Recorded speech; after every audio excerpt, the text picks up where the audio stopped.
En esta tercera sesión queremos con ustedes compartir algunas pinceladas sobre el análisis de las características de los principales muestreos e investigación cualitativa, con fines propositivos, ¿no? Que creo que esto es el propósito del cual nos ocupa.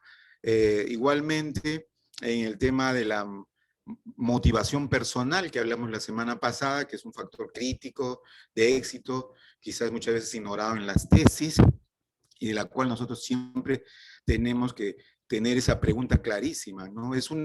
La metodología para nosotros constituye un diseño eficaz para la enseñanza y el planeamiento de la tesis, o no es valiosa, o no es viable.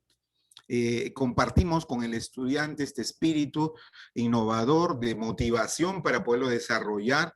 Trabajamos la importancia de la motivación personal entre tanto el asesor como el asesorado, como el estudiante, o simplemente dejamos que el estudiante plantee su tema, traiga en las primera y segunda clase la introducción, en las subsiguientes traiga el marco teórico, le ponemos fechas y luego le ponemos plazos y finalmente, bueno, tratamos de integrar lo que se tiene y luego vamos a tener algunos productos que metodológicamente no están ajustados. Y no solamente es eso, estimados participantes, al final de esta exposición vamos a brindar, por ejemplo, algunos casos en los cuales los docentes involucrados en este tema de una incoherencia en la metodología son cuestionados.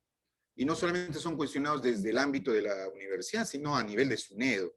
Entonces, estos temas hay que tener mucho cuidado, pues la motivación personal, el factor que es un factor crítico de éxito que debemos nosotros imprimir en nuestros docentes, debe estar siempre presente y de la mano, ¿no? Hacer que ese estudiante no tenga ya más ese síndrome de no realizar la tesis, hacer que ese estudiante no envejezca, no se desanime en el camino del intento de hacer la tesis, menos aún en el enfoque cualitativo, establecer el método, el modelo personal para la investigación, que eso es interesante e importante, para que de esa manera podamos tener un modelo personal, una cualidad, imprimir nosotros nuestra impronta, nuestro criterio, nuestro expertise para que pueda salir una tesis bastante viable y excelente, ¿no? Que creo que ese es el propósito. Y desde ya realizar un enfoque cualitativo.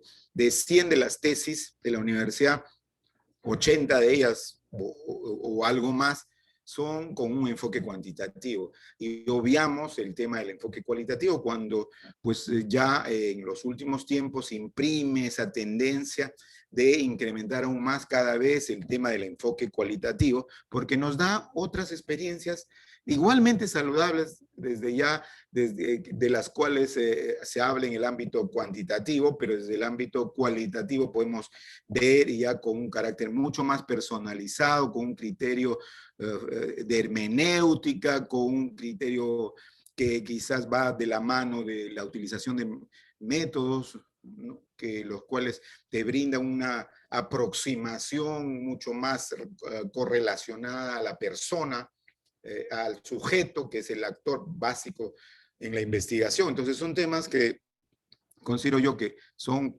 puntos importantísimos dentro del enfoque cualitativo que nos brindan nuevos espacios, ¿no? Un enfoque de un método naturalista, del conocimiento interpretativo y más que nada holístico, valorativo, discutible, que creo que eso es importante e interesante tenerlo presente, ¿no?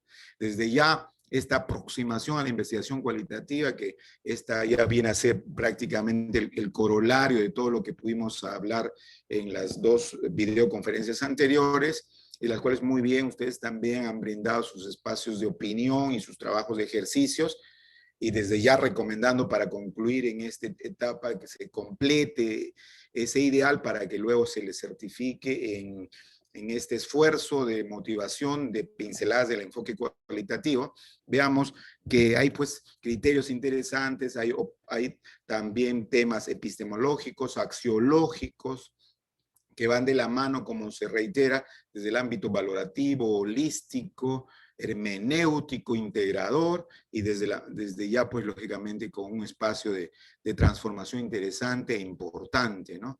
Que va de la mano igualmente de analizar y describir pues muchos eventos fenomenológicos y otros, y tal vez de tomar en consideración los criterios del comportamiento, la conducta y entre otras cosas, ¿no? Y que va de la mano a un efecto desde un inicio preparatorio hacia un trabajo de campo y hacia un tema informativo desde el análisis del enfoque cualitativo, que es interesante e importante, teniendo y en consideración siempre el tema reflexivo, el tema del diseño, que es importante, ¿no? El tema está en cascada, en tema cíclico, el tema que nos brinde a nosotros un espacio de ida y vuelta, de conversar, de reflexionar, que no siempre la hipótesis va a ser la correcta, finalmente se pueda cambiar, no siempre el diseño será el correcto, igualmente la podemos cambiar, no siempre el muestreo será el correspondiente, finalmente la podemos cambiar, dependiendo de todo el escenario que nosotros tenemos de análisis de datos, de recogida de productos de datos acumulados, del acceso al campo, de la disposición y transformación de los datos, de los resultados y de la elaboración que finalmente vaya de la mano con la metodología. Yo creo que acá lo preponderante es la metodología dentro de este contexto, ¿no? Y ahí hay que incidir que sin metodología vamos a tener dificultades. Yo creo que realizar el marco teórico antes de la metodología es un error. Es necesario hacer ahí una enmienda en la cual la metodología vaya por lo menos entre la introducción y el marco teórico, para brindar diversas expectativas interesantes, pues sería bastante lamentable que un estudiante desarrolle todo el marco teórico cuando finalmente llegue al marco metodológico y no esté ajustado a la metodología correcta de la investigación.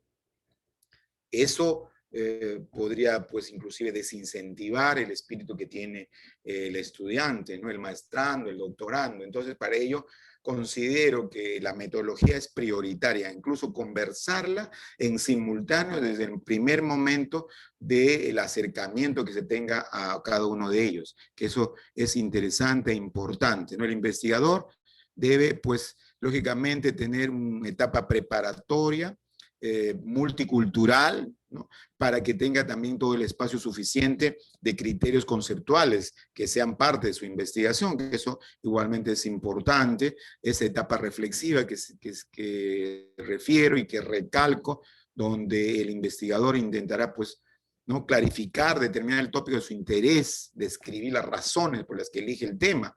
Entonces, estos tópicos van a darle la motivación suficiente personal, profesional, social, científica, de su expertise, de todos los criterios de práctica educativa o práctica profesional diaria y cotidiana que tienen. Estos son cuestiones interesantes e importantes que no debemos dejar de lado. Del mismo modo, esta fase siempre presente reflectiva entre la etapa preparatoria, la introducción y el marco teórico, considerando la metodología, igualmente es un tema interesante, importante, que nos da mejor enfoque paradigmático del tema cualitativo. Y para ello vamos a utilizar, pues, diferentes diseños, con los cuales ya los hemos mencionado en las clases anteriores. Podremos usar un diseño que va relacionado a una teoría fundamental, un estudio de caso, un diseño etnográfico, un diseño de investigación-acción. Bueno, estos diseños son muy interesantes y tendrán que ser evaluados tanto por el asesor como por el maestrando o doctorando, el estudiante, que está ávido de generar un nuevo espacio, un nuevo criterio, un nuevo pensamiento desde la investigación que está formulando. Entonces, esta perspectiva es importante, interesante, de que desde ya va a ser también preparatoria. ¿Para qué? Para un espacio de el análisis de la recogida de datos a través del análisis de campo, ¿no? Y que lógicamente desde el ámbito cualitativo tiene sus peculiaridades. Y todo este proceso que va a ser de la búsqueda y recopilación de los datos, va a generar ciertamente un muestreo. que quizás lo hemos obviado, porque después de los diseños, cuando usted plantea ahí su metodología, tipo de investigación, diseño de investigación, luego pasa ya a ver los participantes, pero en ningún momento tiene muestreo.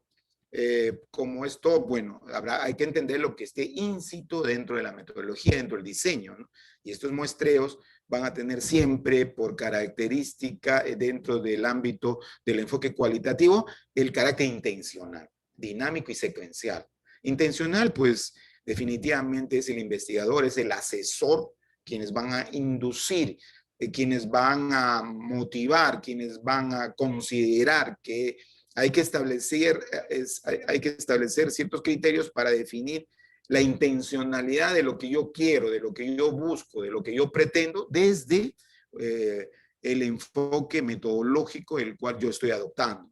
Entonces, para estos fines hay que tener estos criterios, ¿no? Podrían darse inclusive ahí muestreo intensivo, muestreo por máxima variedad, muestreo de casos extremos en algunos participantes, ¿no?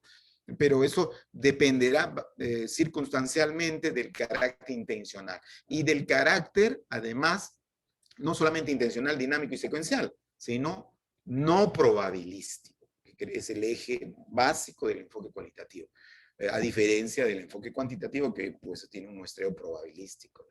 Nosotros desde el enfoque cualitativo debemos tener clarísimo que nuestro enfoque debe partir desde el muestreo no probabilístico y desde ahí distribuir su carácter intencional, su carácter dinámico, su carácter secuencial, que esto podría arribar incluso a hacer análisis filosófico de casos extremos, de casos que guardan una significación o un debate dentro de podría darse dentro de la filosofía o dentro de la sociología o dentro de cualquiera de las esferas profesionales que tengan cualidad bastante supra ejecutiva o intensa, o podría ser variable, porque podría escoger deliberadamente diferentes muestras heterogéneas que me permitan a mí tener un mejor criterio de poder enlazar un muestreo con otro, siempre desde el espacio no probabilístico, ¿no?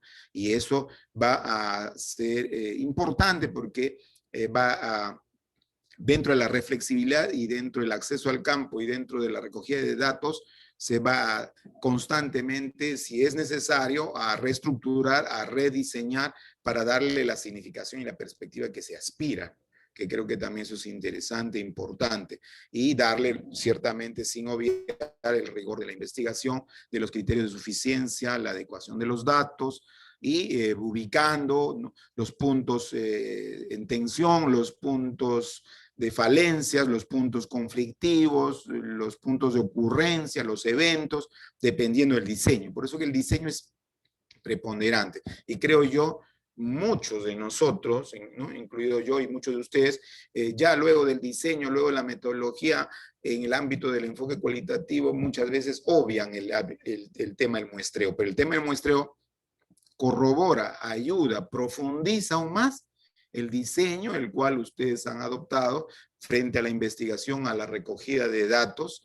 Es interesante, pues el muestreo le va a ayudar a dar mejores criterios de determinación, mejores criterios de suficiencia, mejores criterios de adecuación de los datos, que creo que eso también es básico. Y del mismo modo, en ese escenario importante le va a dar más grado de sistematización, mejor criterio de la elucubración de las tareas y operaciones que se han realizado. Entonces, esto de la mano con instrumentos como el Atlas T y otros, ¿no?, Philips Zeiss y otros, pues les van a permitir a ustedes ya perfeccionar sus resultados, que es un tema también gravitante, importante dentro de la investigación con enfoque cualitativo. Los resultados y la discusión, que dicho sea de paso es la parte más difícil, la parte más significativa de toda investigación o de todo artículo científico. Ahí quizás me detengo brevemente para recalcar la parte más difícil, la parte más importante y significativa. Revisamos los resultados de discusión. Es una mea culpa que debemos hacernos todos, que quizás por las postrimerías de que ya se tiene cerca el término del semestre, que ya se tiene cerca ya las exposiciones sustentadas. Muchas veces se obvia, se deja pasar criterios los cuales no se han clarificado debidamente en los resultados y discusión. Y entonces eso va a conllevar a que la investigación pues no tenga la metodología adecuada, no haya reflejado realmente el motivo, el incentivo que tuvo el investigador y también el asesor que fue ya explicitado desde el inicio de la investigación, ¿no? Cuando se comenzó a trabajar el tema de la introducción, que también eso es un tema importante. Entonces, para ello, esa presentación y difusión de los resultados tiene que conllevar pues a un esfuerzo, a una clarificación de hallazgos, a resultados concretos, a criterios importantes que nos refleje que sí, ha habido diseño claro, ha habido la metodología con enfoque cualitativo definida, ha habido la instrumentalización y uso de las mismas adecuado, ¿no? Se ha usado las técnicas más propicias y no solamente las técnicas, sino ha sido corroborado con un esfuerzo de identificar el muestreo con enfoque cualitativo muy propicio que ha favorecido a la utilización de las técnicas, ¿no? Y esto a la par de los diseños que se han utilizado. O sea, todo va en conjunto, todo va reflexivo, todo va integrado. Esto es importante. Entonces, estas ideas generales definen que el muestreo debe ser no probabilístico. El muestreo probabilístico es exclusivamente o prioritariamente para el ámbito cuantitativo, pero el no probabilístico es sí eje del ámbito con enfoque cualitativo. Entonces, eso para nosotros debe quedar clarísimo. El muestreo no probabilístico, aquel que es intencional, aquel que es secuencial, aquel que busca, ¿no? Adoptar no probabilidades, sino busca adoptar intenciones para lograr los fines de la investigación, que eso es importante. Entonces, sin obviar, lógicamente, la motivación personal que dijimos al inicio, sin obviar el método de modelo personal, desestimar dentro del criterio subjetivo del maestrando, doctorando, del estudiante, ese síndrome de todo menos tesis, y desestimar el tema del criterio de que uno envejecerá en el intento de hacer una tesis, y desde ya una definición precisa, una definición acorde al trabajo desde el inicio del enfoque del modelo y métodos cualitativos y a la par del diseño más adecuado, que ciertamente podría en el camino combinarse entre diseños, podría modificarse, podría transformarse, porque es reflexivo, es de ida y vuelta, es un proceso en el cual, pues, lógicamente, el actor principal que viene a ser el investigador va a adoptar los mejores criterios para hacer que el conjunto de datos que pueda recopilar le permita ahondar mejor, clarificar mejor y llegar a un resultado y discusión importante, interesante y del mismo modo a las conclusiones, ¿no? Entonces, para eso, la muestra, ¿qué viene a ser? Un proceso cualitativo, ciertamente, que va a armonizar conjuntamente con las técnicas el tema de la recolección de los datos, ¿no? Y que va a armonizar también los criterios de universo y población que se estudia, y esa inmersión es importante porque brinda, al margen de del tema no probabilístico, el interés del investigador por generar un resultado. Y esto va orientado, básicamente en sus clases, a ser dirigido y a ser orientado hacia la investigación cualitativa, ¿no? Para que ésta pueda tener un mejor entendimiento del fenómeno, un mejor criterio de enfoque en la naturaleza de análisis y una capacidad de reflexión, de operación, de recolección de análisis aparente, que creo que es lo que se espera, ¿no? Mejores niveles de estructuración y mayor flexibilidad en el diseño, que también es un tema importante que brinda el espacio de los muestreos, un énfasis en la perspectiva del actor, una importancia de la descripción, que no para que darle la categoría de una descripción, por más que fuere densa, pero clara, coherente, porque la coherencia es importante, argumentada, interpretada, que también son criterios trascendentes que no debemos obviar, ¿no? Que son criterios importantes dentro de la investigación. Bien, entonces, desde ese punto de vista, igualmente, ¿no? Hay algunos criterios que luego vamos a hacer algunos ejemplos, porque nosotros necesitamos tener, digamos, el contexto de las muestras, ¿no? La muestra de participación voluntaria, por ejemplo, la muestra de expertos, la muestra de casos tipos. La muestra de expertos es por lo general importante, ¿por qué? Porque a la par de un diseño de teoría fundamentada, vamos a recurrir a ver temas de expertos, porque nos conviene a nosotros la opinión de personas que sean expertas en el tema.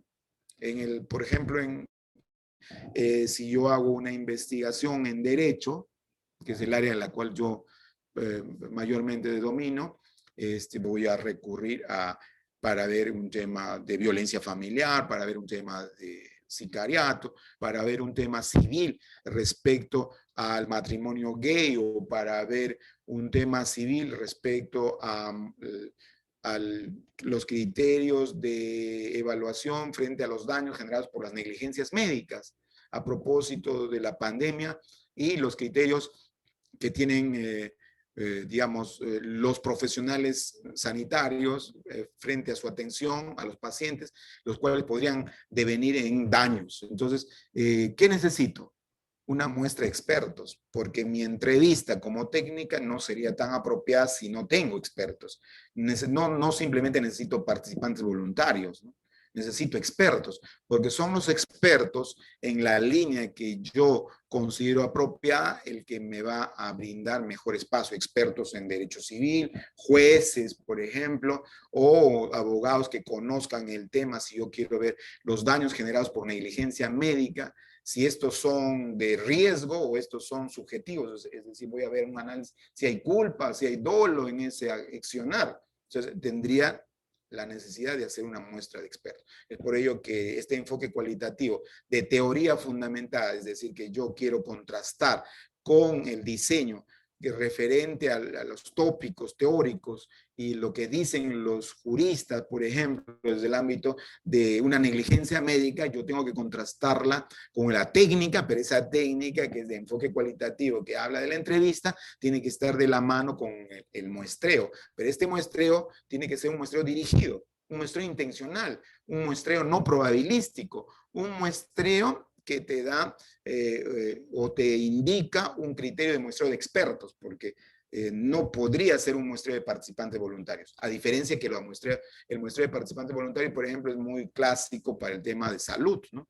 Si se tiene que ver el tema de vacunas, entonces se va a requerir la muestra participante, se va a requerir voluntarios, o en el tema de un análisis respecto a una certificación de cuáles son los efectos o de algún virus u otro, en el tema de salud yo tengo que recurrir a una muestra de participantes voluntarios. Entonces son mucho más frecuentes en ciencias sociales, en ciencias de la salud, en muestras fortuitas, en temas de medicina, podría ser también temas de arqueología, lógicamente, donde el investigador va a buscar, pues, cómo llegar de manera casual, o sea, de obtener datos de los participantes voluntarios a lograr esa expectativa que se tiene, que creo que también eso es importante, ¿no? Y el punto del muestreo de expertos, que el muestreo de expertos sí, necesita, pues, requiere en especial que tenga el expertise suficiente para que le pueda absolver.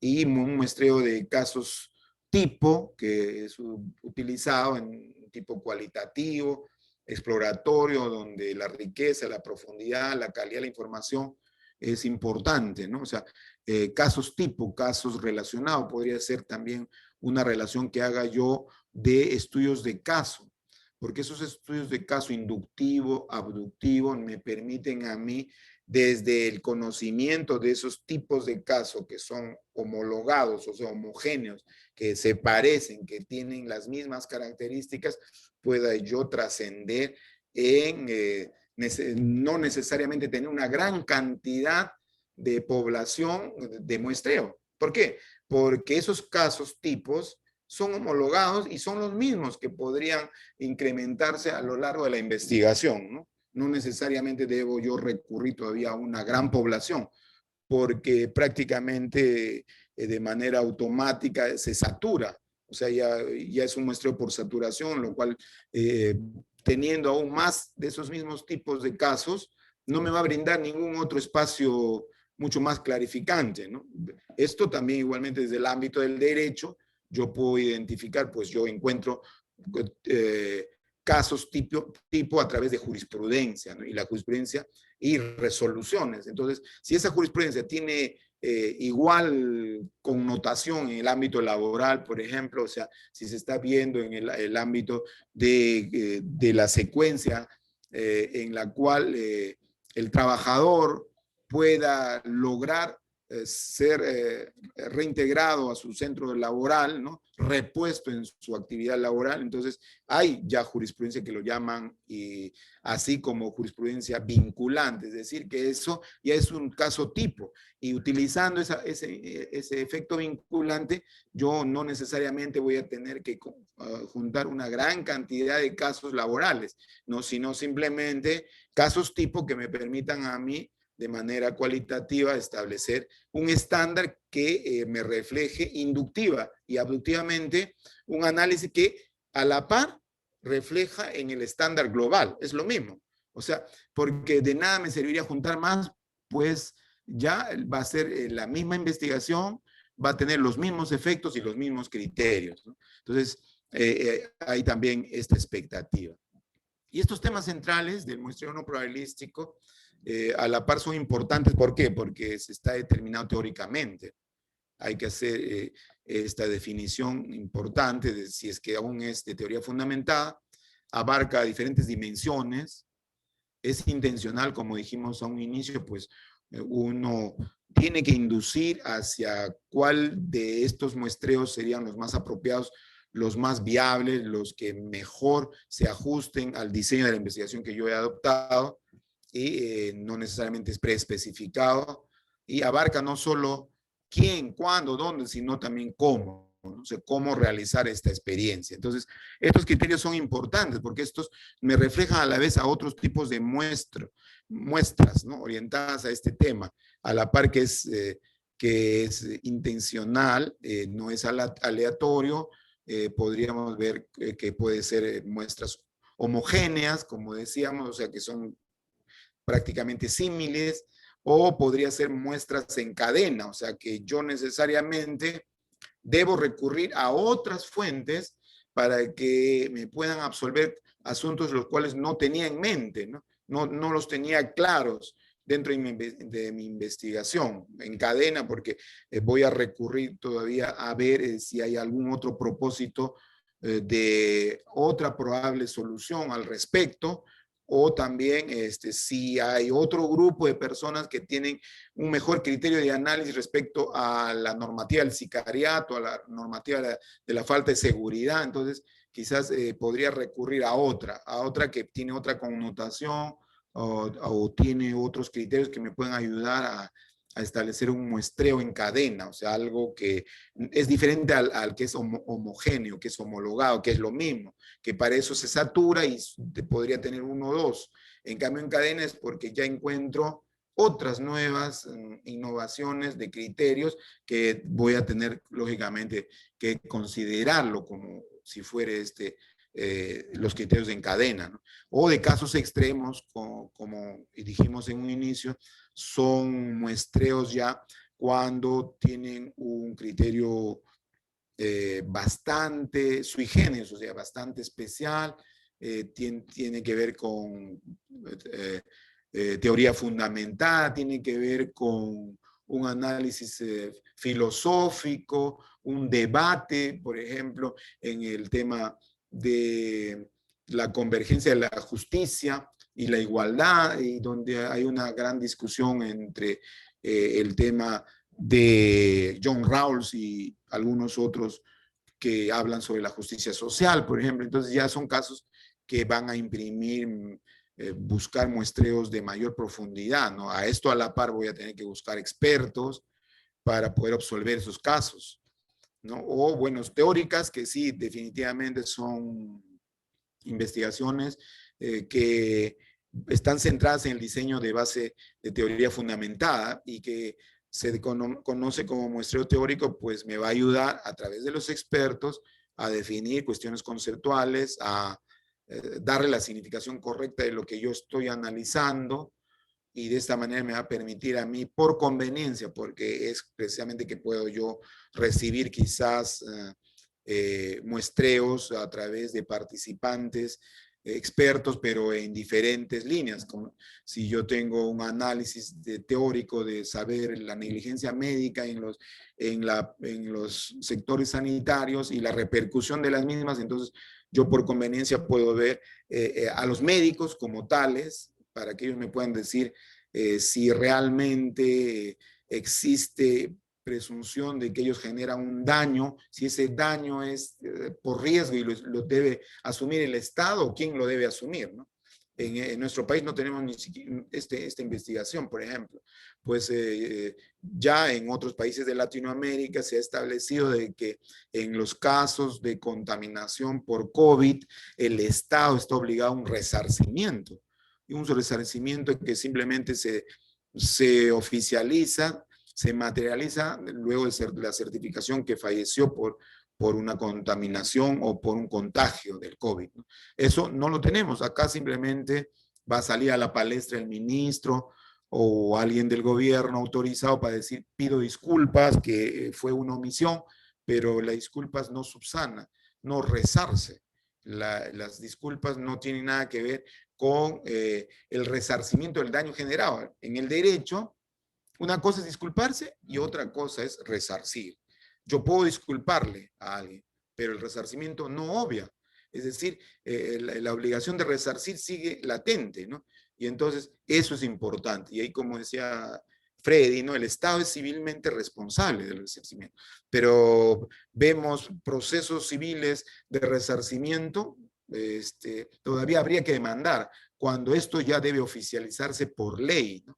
Y la ley debe explicitar que todo aquella persona que sufra o haya fallecido o a raíz del COVID, entonces su familia será beneficiaria con un importe de indemnización por parte del Estado, porque es el Estado que no le ha brindado la expectativa de vida, no le ha frustrado el proyecto de vida, aún más a hoy que pues las vacunas están condicionadas al manejo estatal. Entonces no hay manera de eludir una responsabilidad que no solamente podría ser una responsabilidad civil, sino ya un derecho fundamental, como dice y comparte César, ¿no? Es un derecho fundamental a una buena administración pública. Entonces, en este caso, yo voy a utilizar teóricas conceptuales, voy a utilizar una proyección quizás en cadena para saber cuáles son las opiniones de diferentes sectores y también por conveniencia, porque me va a interesar a mí resolver este conflicto, que esto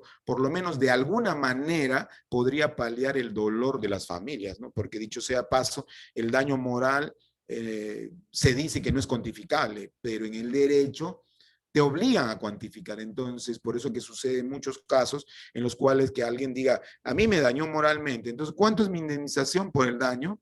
¿Cuánto deben resarcirme por el daño? Usted puede decir que es medio millón, puede decir que es 1 millón, puede decir que es 1,5 millones. ¿Cuánto valgo yo como persona? Usted puede poner el monto. Ahí viene justamente una discusión, un problema. ¿Por qué? Porque pues la corriente que habla la Constitución de igualdad de la persona, al decir yo soy doctor, yo soy investigador, yo tengo todos y cada uno de los títulos frente a una persona que se dedica a vender su emoliente y que ambos han sufrido el mismo daño, entonces, ¿qué sucede ahí? Hay una discriminación. Pues uno va a pedir 1 millón de soles de indemnización y aquel joven que se dedica pues a vender sus emolientes va a pedir 100,000. Y entonces hay una diferencia de 1 millón a 100,000. ¿Y cuál sería lo correcto en todo caso? Entonces ya vamos a requerir análisis en cadena o por redes para poder ver la opinión de cada uno. Voy a necesitar ya ir a casos extremos para ver cuáles son los pensamientos a través de las teorías, a través de Latinoamérica, y eso me va a imprimir a mí bastantes criterios, ¿no?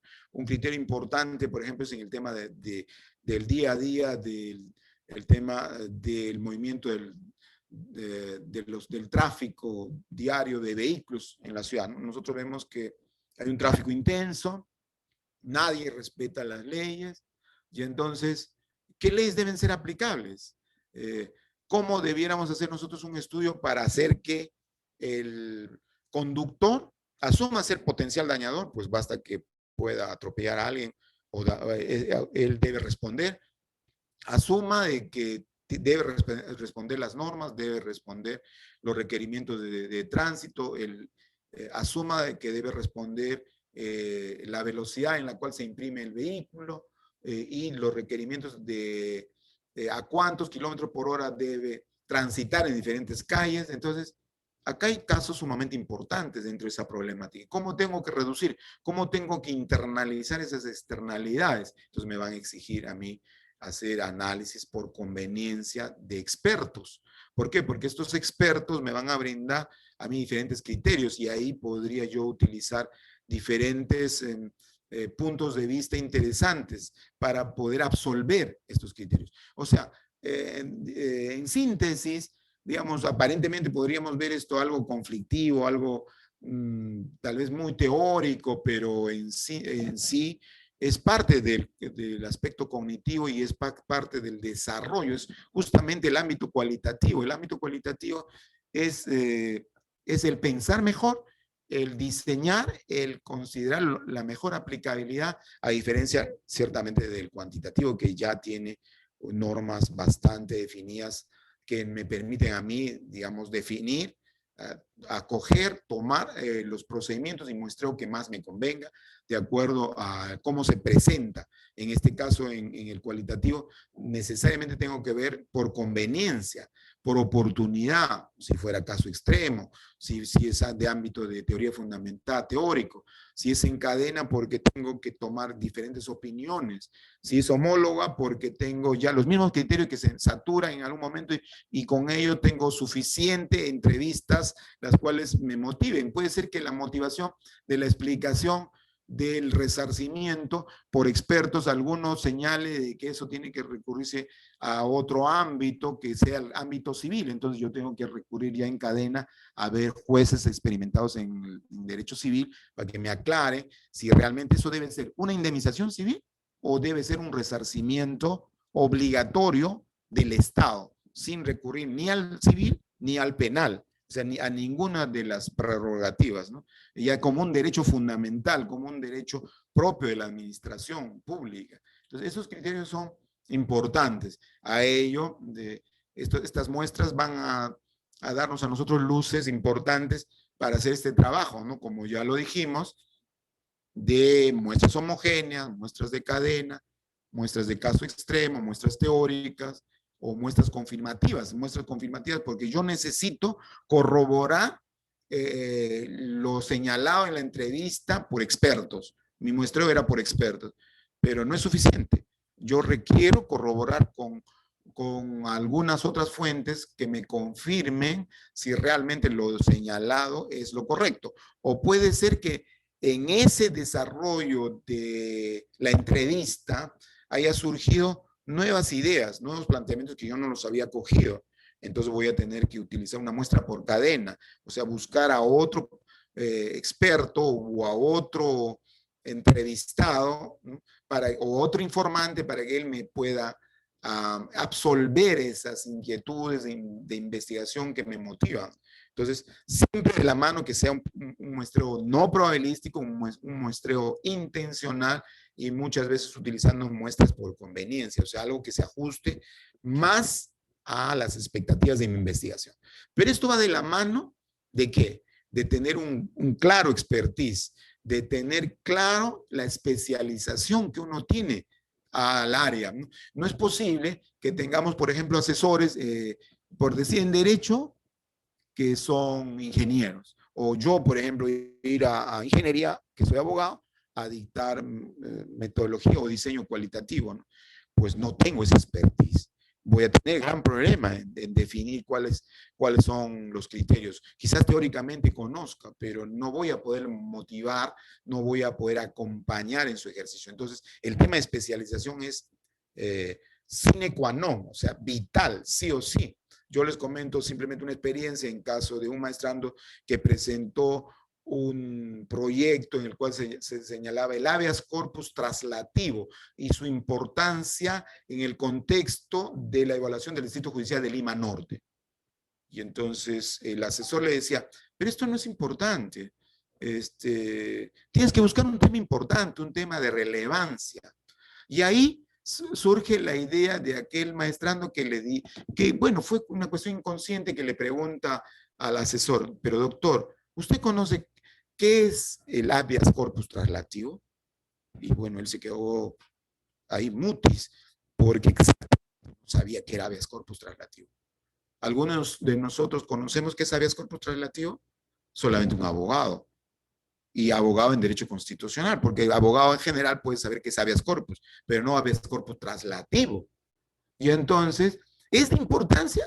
Sí, es de importancia. ¿Por qué? Porque el habeas corpus traslativo ve cuando usted ha sido detenido, ¿no? Más del tiempo que se ha establecido, podría ser 6 meses, 8 meses. Si ese tiempo, que es máximo de 9 meses, sobrepasó un día, al día siguiente usted pide un habeas corpus traslativo, porque nadie puede estar un día más encerrado. Por más que tal vez no lo investigaron, ¿no? Como el caso de Keiko y otros, no lo investigaron. ¿Qué pasó? No hubo tiempo, no tuvieron los elementos suficientes para poder hacer la evaluación, la investigación dentro de los plazos, pero ¿y qué vamos a hacer? Al día siguiente que cumple los 9 meses, conforme así estuvo en prisión preventiva, lógicamente va a presentar su habeas corpus traslativo. Entonces, eso no es importante. Sí, ¿cómo se debe aplicar? Porque hay varios cuestionamientos propiamente de derecho. Entonces, pero esa me va a meritar a mí un muestreo por conveniencia, porque yo necesito que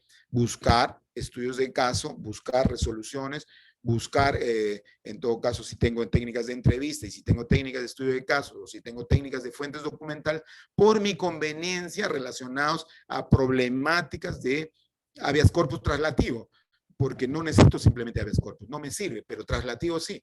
Y entonces, volviendo al caso, aquel señor no conocía al asesor del habeas corpus traslativo. Entonces, ¿cómo le podría orientar? ¿Cómo le podría orientar? Es complicadísimo. Igual a mí me mandan ingeniería, de verdad yo tendría que renunciar, pues no puedo. Yo no puedo, o sea, podría darle algunas ideas. Pero ¿cuál fue la respuesta del asesor? Le dijo, bueno, entonces si usted dice que es importante, bueno, sí, parece que es importante, prosiga nada más, prosiga nada más. Y ya no le quiso orientar más, porque pues quizás se sentiría tal vez incómodo, pero ya no quiso orientar más al maestrado. Entonces, esas cuestiones hay que cuidar, pues. Al final yo le voy a mostrar un caso donde una persona se queja a su SUNEDO indicando de que le han enseñado mal, que existe una falta de coherencia metodológica en muchas de las tesis. Y yo no quisiera estar en ese momento, en esa acusación, ¿no?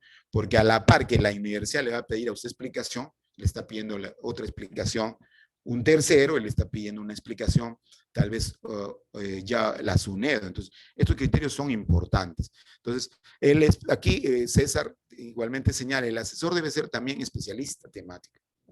Ciertamente, creo que porque si no, pero digamos, esta situación es bastante delicada, ¿no? O sea, para ser analizada posteriormente, ¿no? Aquí, quizás por la premura que nosotros enfocamos este tema cualitativo muy ligeramente, en 3 semanas es complicado hacer todo un análisis interesante, tanto teórico como práctico, pero por lo menos damos unas pinceladas que lógicamente va a merecer el esfuerzo de cada uno de ustedes para cubrir todos esos espacios que ciertamente el docente no puede hacerlo con toda la liberalidad, pues tampoco es especialista en temas explícitamente temáticos, pero sería muy interesante abrir un espacio de diálogo donde cada uno presente posiciones desde su punto de vista profesional de utilización de los muestreos, que también es muy bonito. Entonces, acá yo les he brindado una lámina donde te dan estos mismos muestreos que hemos dicho con ciertas definiciones para poderlas precisar. Por ejemplo, un muestreo por conveniencia, casos disponibles a la cual tenemos acceso, pues nos conviene. Un muestreo de casos sumamente importantes, casos que son relevantes, ¿no? Estudio de pues, temas ambientales, crónicas, etcétera. Muestreos confirmativos que sirvan para adicionar a los casos que ya vamos estudiando, ya vamos analizando, y que suscite controversias, que requiera aún que alguien que tenga otro expertise y relación con el tema que estudiamos nos confirme si los resultados aparentes que vamos proyectando son ciertos y si las entrevistas nos reflejan esas especificaciones y la tendencia a la claridad de la hipótesis que yo quiero precisar, que yo quiero afirmar. Y entonces eso también es importante, ¿no? Las muestras teóricas propias de la teoría fundamentada, donde el investigador tiene que establecer el tema del conceptual, teórico, no probabilístico, intencional, bajo teoría de expertos, ¿no? O sea, bajo muestreo por expertos. El informante no simplemente es un informante cualquiera, es un experto, inclusive un experto por cuotas. ¿Eso qué quiere decir? Porque le buscaré si es un experto, por ejemplo, en negligencia médica, ¿a quién lo podría buscar? Le podría buscar a un médico, claro, es un experto. A otro porcentaje que yo quiera a la par de una negligencia médica que me corrobore, un juez en lo civil, perfecto. Otro sería un juez en lo penal, porque muchos de ustedes, cuando alguien queda inválido porque le hicieron una operación impropia o porque le dejaron un bisturí dentro del estómago o porque le cortaron 30 centímetros del estómago para extraerle la vesícula cuando podría haberle hecho solamente una operación laparoscópica. Entonces, ese daño generado, ¿quién lo tiene que ver? ¿Un civilista o un penalista? ¿Usted qué hace? ¿Lo denuncia o le dice, indemnízame, págame? La mayoría dice, denuncia, porque solamente cuando él vea que tiene pena de cárcel, te va a pagar. Otro diría, ¿yo para qué lo voy a denunciar? Porque yo lo que quiero es que me den plata, que me resarzan para mejorarme. Entonces hay diferentes criterios. Entonces yo tengo que establecer cuotas, ¿no? Muestreo por cuotas de porcentajes que me permitan a mí clarificar eso. Podría ser abogados civilistas, abogados penalistas, jueces, podría ser otro sector, médico podría ser otro sector podría ser también, por ejemplo, el colegio médico, o de repente una ONG que ves respecto a la salud, que se llama Salud, por ejemplo, también muy bien. Entonces, estos criterios son interesantes, ¿no? En el tema de teoría fundamental, como reitero, lo que está buscando es evidenciar una nueva teoría, un cambio en la dinámica de la evaluación de la realidad, ¿no? O sea, algo que realmente la sistemática, la normativa aún no lo ha evidenciado correctamente, ¿no?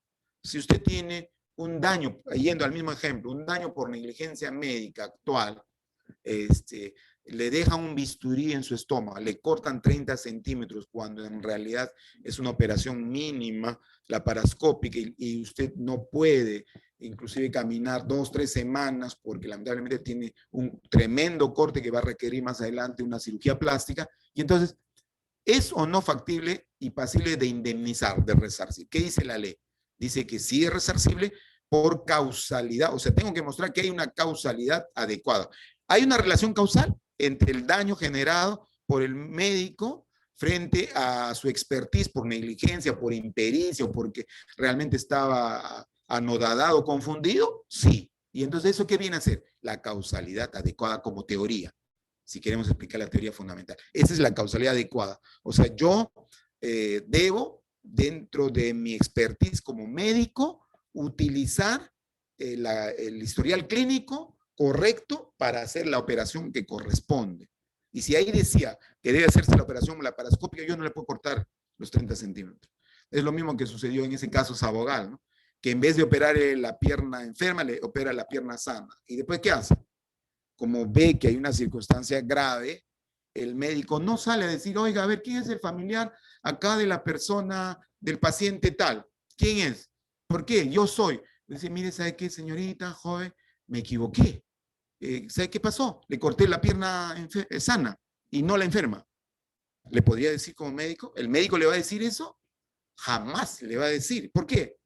Porque lógicamente ahí va a sufrir una agresión y una sanción inmediata, tanto ética como moral, como física y todo. Entonces, ¿qué pensaron los desabogados? Algo muy inteligente, un razonamiento rápido. ¿Y qué dijeron? Ya le cortamos la pierna sana. ¿Ahora qué hacemos? Le cortamos la enferma, pues. ¿Y qué hicimos? Presentamos un informe en la historia clínica que diga que cuando estábamos haciendo la operación de la pierna enferma, surgió que realmente la pierna sana estaba peor que la enferma. Y por lo tanto le cortamos primero la sana y después la enferma, porque era la única manera de salvarle la vida. Y entonces eso fue corroborado por el colegio médico. Muchas veces el colegio médico es muy leal para su gremio y entonces le dio la opinión favorable. Y al final ese caso fue denunciado penalmente. ¿Usted cree que ese médico fue a la cárcel? No. ¿Por qué? Porque hubo dolo, o sea, hubo intención para cortarle las piernas. O sea, ese médico era un carnicero y dijo, bueno, ahora tengo que cortarle, o era como Mario Poggi, que cuando vio a aquel procesado que era un psicópata y tenía que analizarle psicológicamente, él frente a verlo, a este Mario Poggi, no pudo cómo lograr hacer ese análisis psicológico, psicosomático suficiente, y entonces frente a ellos se puso impotente y lo único que hizo, ¿qué?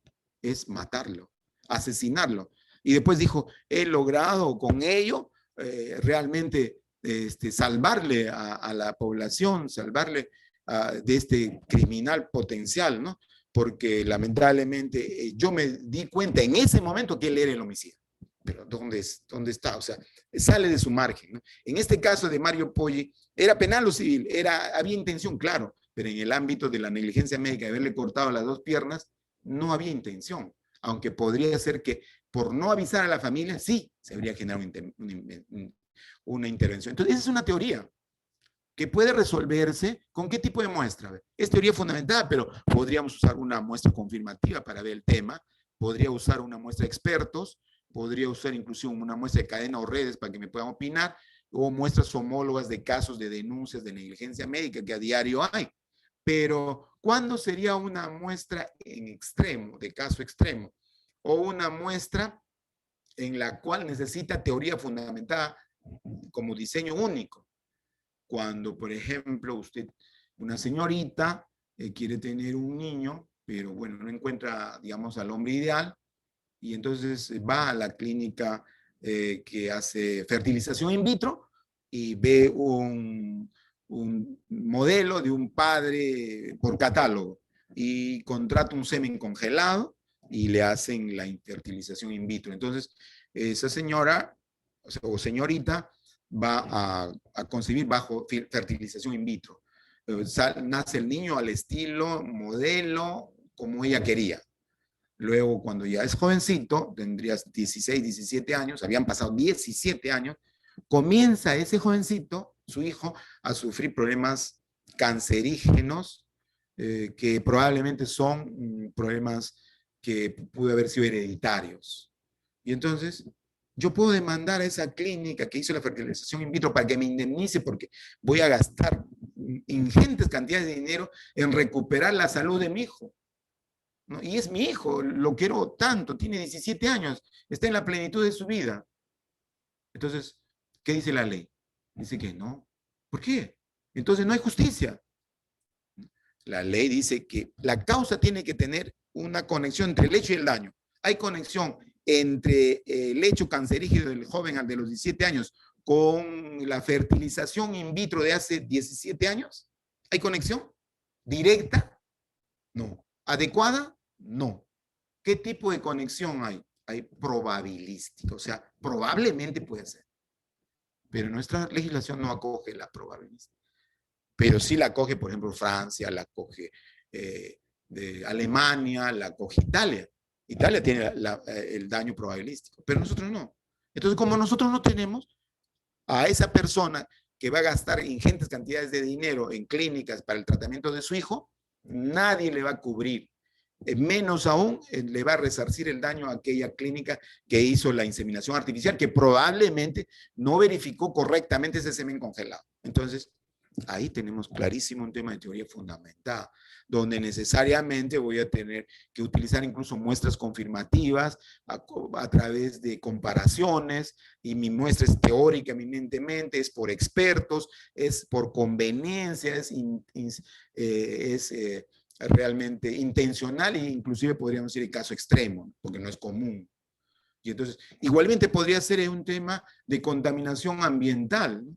Una persona que vive en un espacio cercano a un centro minero, ha vivido desde su niñez hasta su adolescencia y luego se retira a otra localidad donde ya no hay ese asentamiento minero. Pero con los años, cuando ya tiene 25 años, comienza a tener problemas de salud en la piel y tiene cáncer a la piel.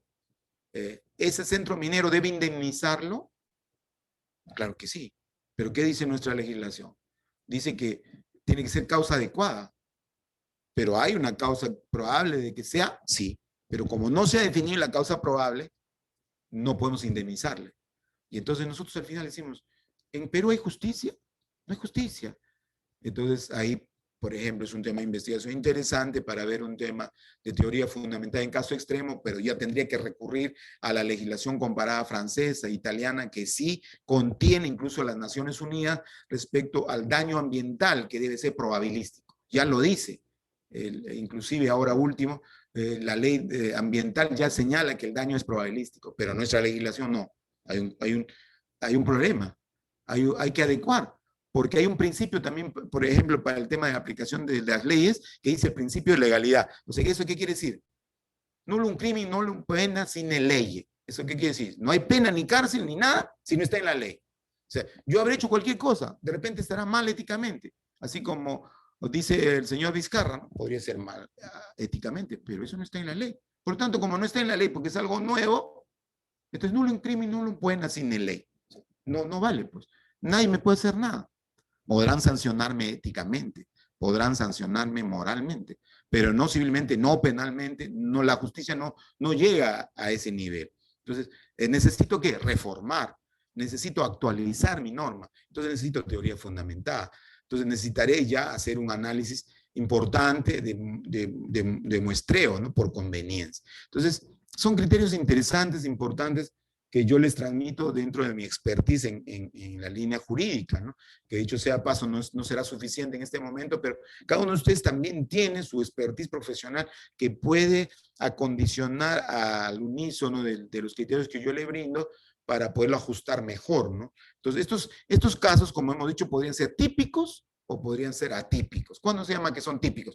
Cuando son casos propiamente comunes, son casos que son de la vida real, son casos que se presentan fenomenológicamente, entonces son típicos.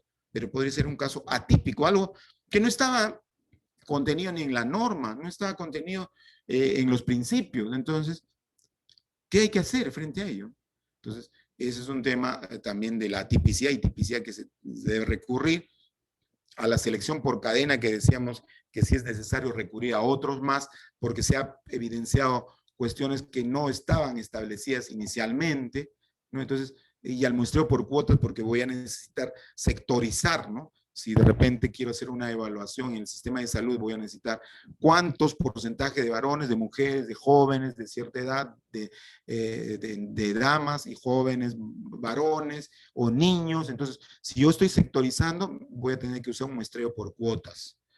Y tal vez una selección de casos comparables, si es que tengo que recurrir a otras fuentes para que me puedan decir cuáles son esos criterios interesantes, ¿no? Ahora, a propósito, por ejemplo, esa de la eutanasia, ¿no? De la libertad que tiene uno de decidir su muerte. ¿Eso es constitucional? ¿Qué dicen ustedes? Todos han felicitado, ¿no? Pero yo me abstendría de felicitar porque no se ajusta a los cánones de nuestra legislación. Hay que cambiarla, pero no siempre la muerte digna es precisamente la que la persona decida. Hay muchos otros factores. Entonces, estos son casos comparables, casos extremos o dicotómicos, porque podría haber diferentes criterios. Pero ¿qué hace hoy en día? Siempre la prensa influencia bastante en la justicia. Hay una inmediatez amplia, inmensa. Entonces, ¿qué hago como juez? Yo como juez busco tener mi empleo, busco vivir saludablemente, busco ganar mis 10,000 soles o más mensuales como juez suplente, porque un titular gana 30,000. Y bueno, ¿cuántos me exige, cuántos procesos realizarlos al mes? Ninguno. Así que nadie me mide por resultados, ni nadie me mide por productos. Finalmente, hay una presión que dice que la muerte digna debe ser respaldada, pues es la intención de la persona la que debe decidir. Y entonces no apelo, porque si apelo, me van a denunciar. Entonces mejor cuido mi puesto. Entonces son otros criterios, ¿no? Hay intencionalidad muchas veces en estos propósitos. Entonces ahí tenemos, por ejemplo, también la cuantificación de la muestra, el tamaño. En el tamaño creo que está bien claro que no tenemos en el enfoque cualitativo un mínimo ni un máximo. Ahí hay una propuesta sugerida de tipos de estudio, como es la etnográfica, la historia de vida familiar igualmente, la biográfica, o estudios de caso, que pueden ser 6, 10, estudio de caso que puede ser uno inclusive, o varios, grupos de enfoque pueden ser 7 o 10, pero a fin de cuentas no está establecido un número mínimo ni máximo cuantificable para determinar el tamaño de la muestra. En el enfoque cualitativo puede ser una. Si esa una refleja un estudio abductivo, un estudio inductivo, y que con eso puedo proyectar yo al universo de lo que yo quiero explicar y tengo posibilidades a través de mi muestreo, que puede ser muestreo intencional, no probabilístico, muestreo homologado, o muestreo que quizás pueda tener que ver con un muestreo teórico, etcétera, ¿no? Bajo o informantes expertos, entonces es suficiente, ¿no? Esa entrevista va a surgir, va a ser útil y me va a reflejar resultados positivos e interesantes. Entonces eso creo que también es un punto de vista a discutir ciertamente, ¿no? Yo les dejo a la tribuna a ustedes para que puedan tener esos criterios. No siempre puede funcionar como tales, ¿no? Podría ser que sí, podría ser que no. Entonces, esos criterios también son importantes tenerlos en consideración, ¿no? Bien, tenemos que darle toda la información suficiente ahora. Esperemos que al final podamos conversar un poquito, porque esta es la última clase, ¿no? Nos hubiera gustado tener una u otra clase más para poder conversar mucho mejor, pero nos ceñimos a lo que está establecido, ¿no? Entonces, acá también tenemos un cálculo, ¿no? Que está definido por estrategias. La estrategia no siempre es definir el tamaño. O sea, en enfoque cualitativo no tenemos por qué definir el tamaño, ni el límite, ni el mínimo. Eso se sujeta al diseño que estamos adoptando y a la metodología. Eso que quede claro. O sea, no tenemos que pedirle ni 1, ni 2, ni 20, ni de 10. Hay supuestos, como antes hemos señalado, en esta lámina que nos da algunas muestras sugeridas, pero no siempre es lo correcto. Podría ser que inclusive con 2 estudios de caso yo llegue a un nivel de saturación. ¿Y cuánto se da un nivel de saturación? Cuando los casos son homólogos, son los mismos, tienen la misma repercusión. Entonces, ¿para qué voy a tomar más estudios de caso? Basta con 1 o 2, que me va a reflejar lo mismo, la misma problemática. Por ejemplo, un tema de violencia familiar y defensa de los intereses de la mujer dentro del entorno de la familia. ¿Yo necesito un montón de casos para hacer el análisis? No, me basta un par de resoluciones, me basta un estudio de caso, porque eso se satura, porque todos tienen los mismos criterios. Además, todos están obligados a dar medidas de protección inmediato. Entonces, no necesito mayor nivel de buscar más estudios de caso. Lo que voy a necesitar sí es un muestreo muy importante que viene así con expertos, tal vez, o otra vez un muestreo de informantes, ¿no? Que busque tal vez a diferentes sectores familiares que me puedan dar diferentes criterios de cómo genera ese impacto de protección de medidas en ese entorno familiar, o podría ser un muestreo en cadena, donde surgen por ahí problemáticas en el sentido de que solamente defienden a la mujer, pero no al varón. Y si es el varón el agredido, y si es el varón al quien realmente lo maltratan a cada momento, entonces, ¿cómo podría solucionarse esa problemática? Entonces, ya ahí necesitaría un muestreo en cadena para que los padres de familia puedan opinar en casos que ellos han sido víctimas de vulneración de sus derechos bajo violencia familiar, sea económica o subjetiva, en su entorno familiar, ¿no? O sea, que sea la dama que lo agredió, que le pegó, que le tiene enfermo, que constantemente le genera daño psicológico. Entonces, hay casos, y esos casos tienen que ser debidamente interpretados. Y ahí necesitamos muestreo por cadena, porque si usted va a la policía, ¿sabe qué le dice la policía? Cuando un varón va a presentar una denuncia por violencia psicológica, le dice, ¿usted es varón? ¿Quién es la víctima acá, la mujer o usted? Bueno, usted póngase sus pantalones, pues. Le dice, póngase sus pantalones. Entonces, un momento, señor policía, usted me va a decir eso, pero si yo justamente vengo acá para que usted me dé las medidas. Bueno, no tenemos tiempo, no está el comisario, etcétera, ¿no? Pero en el fondo le dije, ya le mandaron un mensaje subliminal. Póngase los pantalones. O sea, ¿qué le estaba diciendo? Que vaya y que conteste y que vuelva a agredir a la familia. Yo creo que eso está mal. ¿Pero por qué? Porque la ley de violencia familiar y defensa de la mujer en los sectores vulnerables familiares simplemente protege a la mujer, a prima facie. O sea, basta que la dama le diga, este es mi marido, me agravió y listo. Me pegó, me insultó, me quitó un dinero que yo tenía guardado y a la vez me dio, digamos, ¿qué podría decir? Me golpeó finalmente. Ya basta. De repente no fue así. Basta que lo dijo inmediatamente, medida de protección. Usted se aleja del lugar 300 metros. Vaya a vivir a otro sitio. Oiga, pero yo no hice nada. No sé. Ya está. Pero en cambio, si el marido dice, a mí me pegaron 2, 3 días, constantemente me agreden psicológicamente, y yo voy a denunciar, presente la medida y tiene que correr traslado para que el policía vaya, constate. Primero queremos la declaración de la señora, de la dama, de la esposa, de la conviviente, de la concubina, de la familia, del padre, de la madre, para ver si realmente llega a ser cierto o no.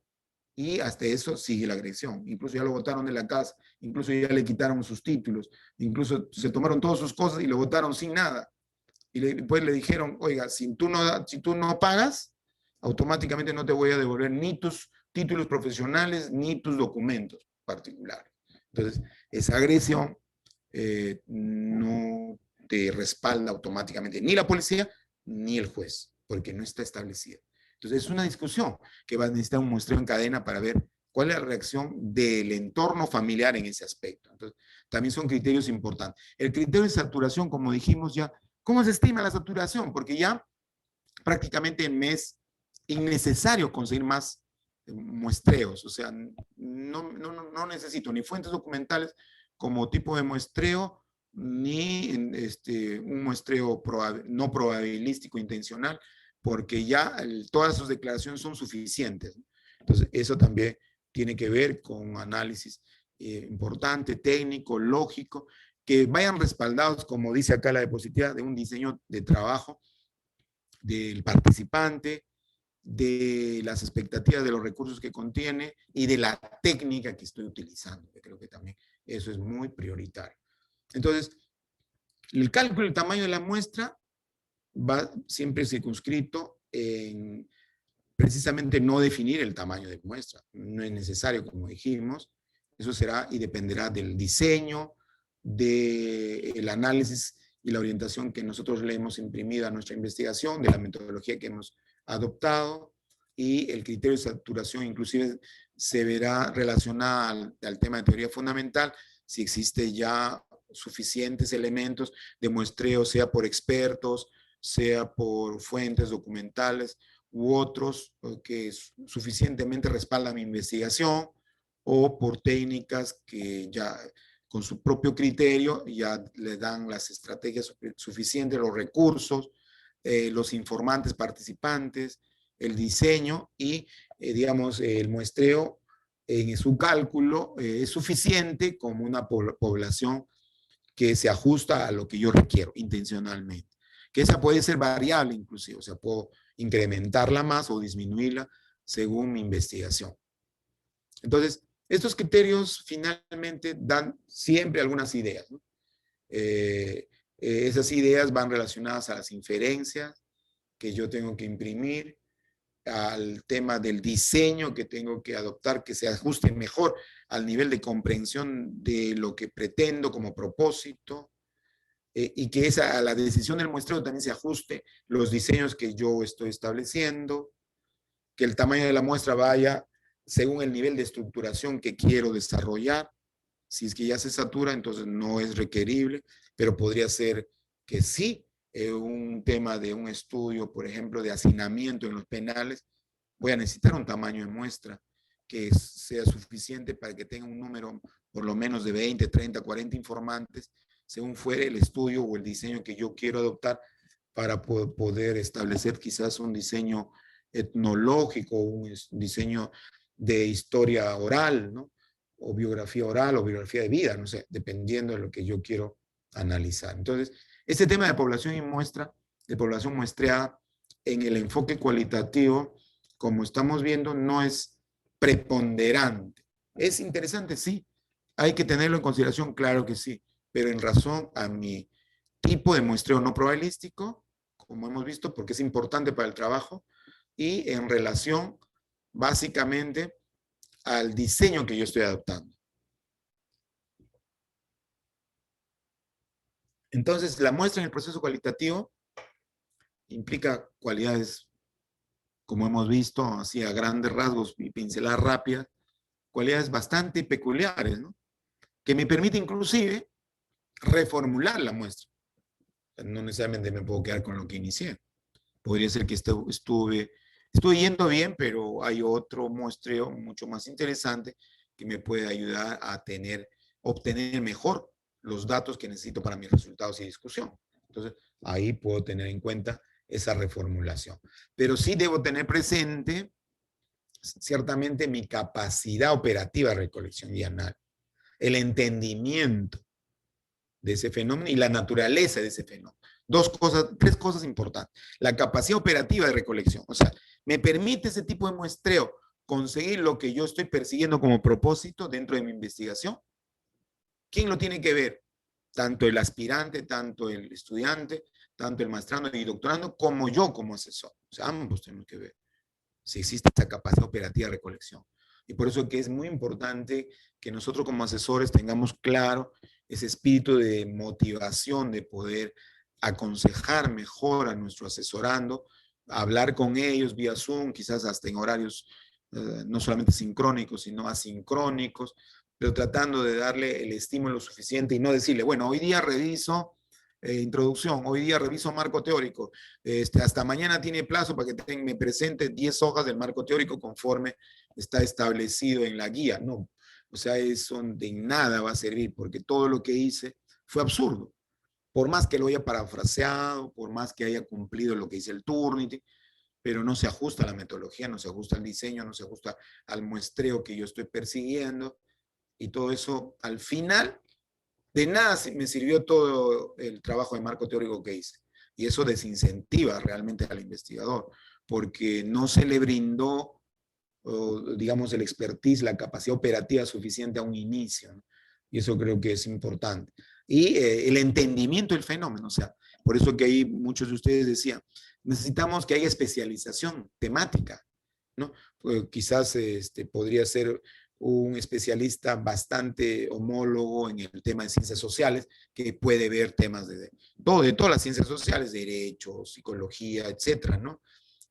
Quizás con ciertos límites, pero al menos puede absolver esa capacidad de entendimiento del fenómeno.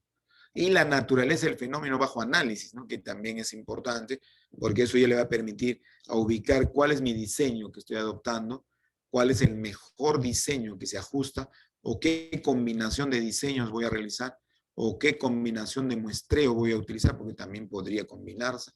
Y entonces, todos esos son aspectos importantes. Y ese tipo de muestreo en las investigaciones son de carácter no probabilístico o dirigidas, ¿no? Porque son ya explícitamente intencionales, que estamos buscando qué cosa, guiar con el propósito que nos imprime a nosotros nuestro criterio de investigación, o sea, a elegir esos elementos suficientes, esas razones suficientes para que podamos darle la caracterización a la definición de la investigación que yo estoy realizando. que también es un criterio importante. Entonces, podría ser de participantes voluntarios en casos de salud muy, muy propicios, o podría ser de expertos en casos de derecho, en casos de psicología, que van a requerir, pues, inclusive en casos de salud muchas veces, ¿no? Expertos dependiendo de la temática, dependiendo de la problemática, como ya pudimos haber indicado de manera muy fugaz, ¿no? Y o de casos tipo también, que es una muestra que se utiliza en estudios explorativos más que nada, ¿no? Cualitativos explorativos, cuyo objetivo es ya la profundidad o algo en general, y las que son por cuotas, cuando voy a requerir, por ejemplo, un tema de marketing o administración de empresas, establecer, digamos, las contribuciones o impuestos que se generen a nivel nacional y el impacto que surge en diferentes estratos sociales, ¿no? De nivel medio, de extrema pobreza, de sectores vulnerables. Entonces, voy a requerir muestra por cuotas. Entonces, eso también es importante tenerlo presente. Yo, en general, si usted analiza, mucho no sale el muestreo, ¿eh? Muy poco sale el muestreo. Usted va a conocer a muchos investigadores, brillantes investigadores en enfoque cualitativo, que ni siquiera tienen presente estos espacios de claridad, de significación del muestreo, porque al final se integra en qué? En el diseño, se integra en qué? En la técnica, y ya sería una especificidad del muestreo. ¿Pero es útil o no? Yo creo que sí, es bastante útil, ¿no? Ahí tenemos un tema de muestreo no probabilístico para el ámbito teórico, ¿no? Donde las investigaciones podrían ser homólogas, podría ser en cadena. Las investigaciones en cadena que referimos también la llaman de bola de nieve, ¿no? Donde ahí dice bien clarito que se identifican participantes claves y se agregan a la muestra.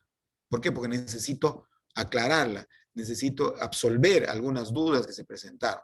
Y se les pregunta si conocen a otras personas que puedan proporcionar más datos, mayor amplitud. Entonces, ¿cómo se llama? Un muestreo en cadena, o por redes, o bola de nieve, que también es interesante. U otro muestreo de casos extremos, como dijimos, en casos problemáticos que vamos saliendo de la normalidad, cuando tenemos un niño de 17, un joven de 17 años que lamentablemente tiene problemas cancerígenos que los ha heredado, ¿no? Es un tema biológico del ADN, inclusive del semen, de la fertilización in vitro. Y entonces ya es un tema alejado de la normalidad, un tema que es un caso extremo, el tema propiamente de la muerte deseada o la muerte que uno prefiere frente al dolor que le imprime, digamos, la enfermedad, ¿no? Entonces, eso también es un tema bastante discutible, porque no va a haber, creo, un médico que acepte generar ese espacio de realizar prácticamente la eutanasia, ¿no? Sin que eso se haya confirmado en ley. O sea, es algo grave. Yo, si fuera médico, ¿podría hacerlo? No, porque yo tengo que sujetarme a lo que explícitamente señale el historial clínico. Entonces, eso no podría cumplirlo, porque eso automáticamente me generaría un problema profesional, ¿no? Pese a que la muerte digna ha sido autorizada prácticamente por una resolución, pero no es parte de un derecho fundamental constitucional. Entonces, eso, por ejemplo, le va a acarrear a usted cuestiones bastante fuera de lo normal, como casos extremos. Esa determinación teórica, también acá habíamos ahondado un poquito más, que ya hemos hablado, que usted podría darle un repaso quizás a esta lámina.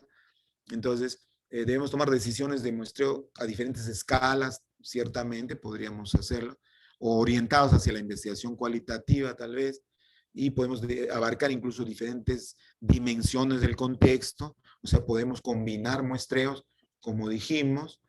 Este muestreo debe ser intencional, pero antes que aleatorio no, pero sí intencional, puede ser de índole teórico, político, ético, logístico, igualmente. Y este criterio no probabilístico es interesante, como repito, ahí teníamos la bola de nieve, la intencional, las cuotas, que ya lo hemos reflejado, y que nos da un contexto también de cada vez un enfoque mucho más ajustado, ¿no? O sea, yo traté de poner en todos los criterios que quizá le puede servir a usted, porque muchas veces no podemos acoger a todo. Y establecer también qué es lo que abarca, ¿no? Cómo, cuándo, quién, dónde, ¿no? Entonces eso es importante para tener nosotros una mejor capacidad operativa, un mejor entendimiento del fenómeno. Y del mismo modo los casos extremos, que ya lo explicamos, o casos típicos o atípicos cuando no está relacionado con los criterios que se ha establecido en la ley o en el sistema, o no están contemplados, pues no está contemplado ser un delito el hecho de que se vacune a alguien sin autorización, o bueno, a través de una suplantación de procedimientos, ¿no? Entonces, ya, bueno, a veces se forza con decir que eso era impropio, que era arbitrario, pero igual, o sea, ya constituye un caso atípico y que necesitaría también hacer un análisis investigativo, ¿no? Que también es importante. Y el hallazgo de estos casos que me van a permitir a mí tener mejores criterios, ¿no?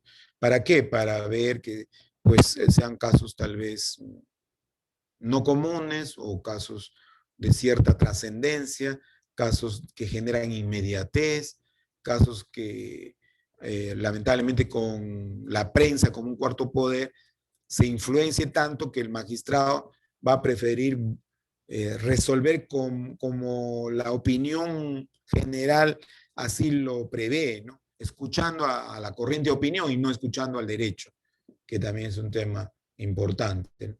Y la selección por cadena, que ya lo dijimos, que le permite a usted lograr otras opiniones a raíz que han surgido, problemáticas latentes desde el muestreo inicial que yo había encaminado, ¿no?